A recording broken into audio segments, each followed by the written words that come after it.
Wanita ini kaget lahirkan bayi mirip Ferdy Sambo, lantaran ikuti berita kasus Brigadir J beredar seorang wanita curhat melahirkan bayi laki-laki berwajah mirip Ferdy Sambo viral di media sosial.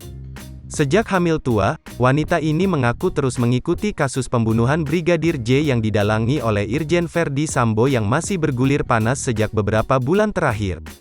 Hal inilah yang membuatnya mengklaim jika sang anak yang baru dilahirkan memiliki kemiripan dengan sosok Ferdy Sambo.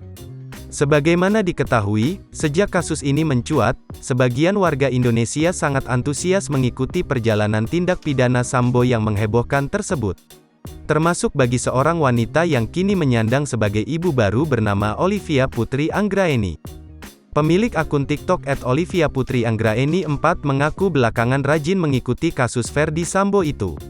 Rupanya, penantian atas terungkapnya teka-teki pembunuhan Brigadir J oleh Ferdy Sambo ini turut dirasakan oleh Olivia. Sejak awal kasus tersebut bergulir, Olivia terus dibuat penasaran dengan pelaku pembunuhan Brigadir J. Tak disangka, rasa penasarannya tersebut justru berdampak pada kelahiran anaknya. Olivia justru dikarunia seorang bayi laki-laki yang menggemaskan. Namun sekaligus membuatnya kaget lantaran menilai memiliki kemiripan dengan Ferdy Sambo.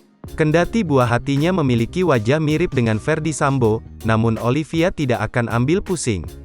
Tak hanya ibu dari bayi itu yang mengaku mirip, bahkan ada pula yang mengungkapkan jika si anak mirip sosok Ferdy Sambo. Jangan lupa subscribe, share, komen, dan like ya.